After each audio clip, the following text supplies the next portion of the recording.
Buongiorno tifosi.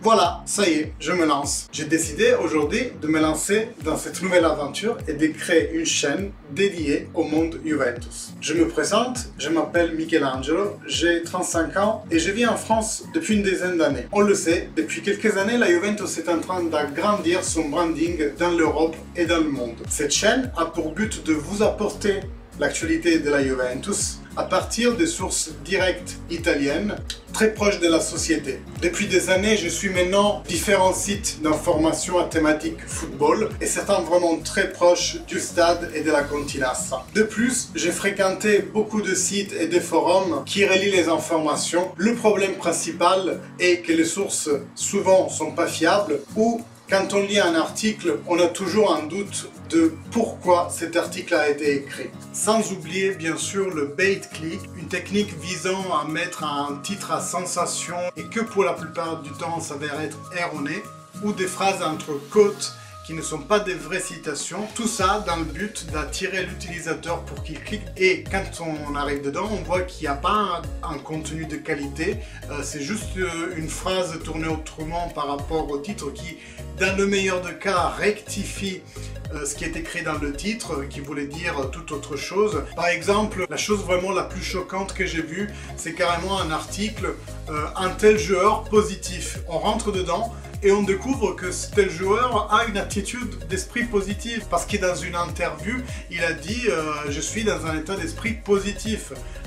Quand on lit que le titre, on pense que tel joueur est positif au Covid. Alors voilà, c'est des titres à sensation et dedans, la news, elle est totalement creuse, elle ne sert à rien. Soit elle redouble des informations qui ont déjà été dites 1000 fois, voire Pogba à la Juventus, waouh, la nouveauté quoi. Ou alors que carrément ne veulent rien dire. Le bait-click, c'est une plaie. En effet, un article peut être écrit parce que, par exemple, un agent a un certain intérêt qu'on parle de son assisté, ou parce que la société a intérêt à mettre un bruit de couloir en circulation comme quoi un certain joueur est en vente, ou alors dans une affaire politique entre deux équipes, il se peut que l'une des deux parties implique un journal local ou national et parle d'un certain argument pour manipuler l'opinion publique. Mon but est de vous apporter des news, apporter une information de qualité.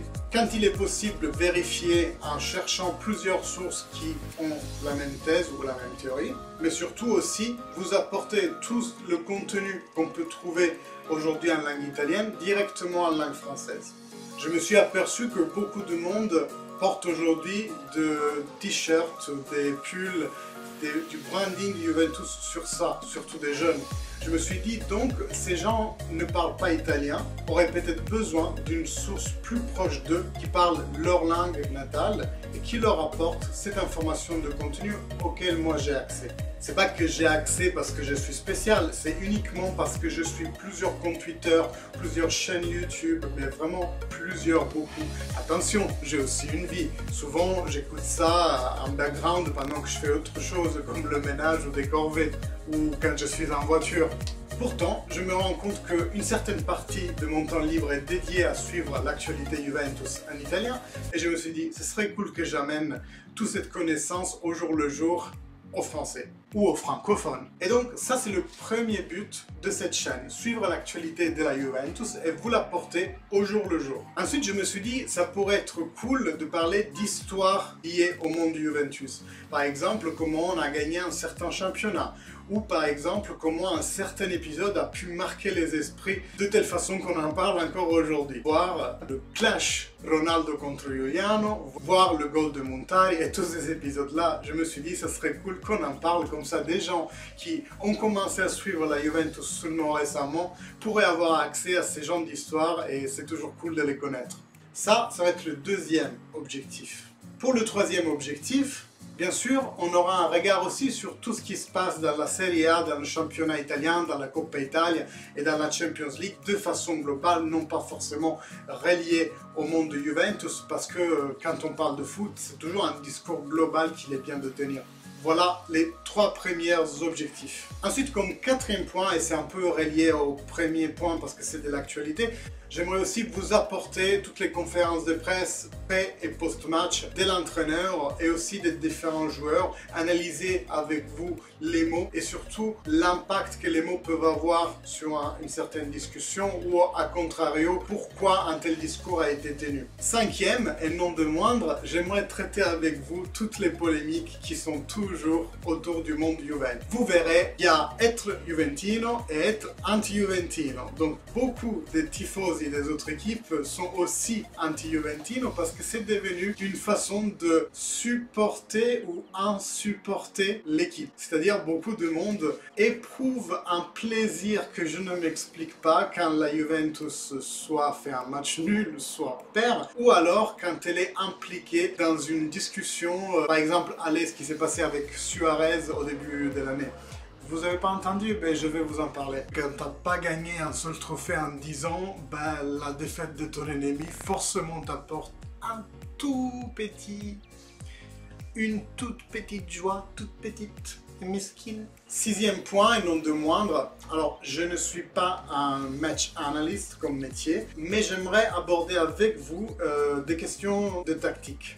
Comme dit, je suis différentes sources, soit plus journalistiques et anecdotiques, soit vraiment des chaînes et des comptes qui font l'analyse des matchs. Je suis aussi immergé dans ce genre de contenu et j'aimerais vous l'apporter et voir avec vous comment la Juventus a pu jouer un certain match, c'est quoi les moments clés d'un match ou les clés de la lecture tactique d'un certain match. Et si au final, et ça c'est vraiment l'objectif ultime, on arrive à créer une communauté de tifosi juventini francophones, je me dis que ça serait quand même cool de vous faire découvrir par exemple le Fantacalcio si vous ne le connaissez pas. C'est un jeu qui se tient entre un groupe d'amis tout le long de l'année et ancré au résultat des matchs de la vie réelle. Pourquoi pas des tournois sur PES ou un autre jeu. Enfin, moi personnellement je joue sur PES mais j'ai rien contre FIFA. Donc voilà, j'ai investi un tout petit capital, je vous le nie pas, j'ai acheté une caméra, un écran vert, ah oui parce que ça c'est pas ma vraie déco pour le coup. Donc j'ai investi un petit peu d'argent, pas grand chose dans l'achat de matériel et je me lance dans cette aventure. J'espère que le contenu que je vais vous apporter vous plaira. Alors quant à la programmation,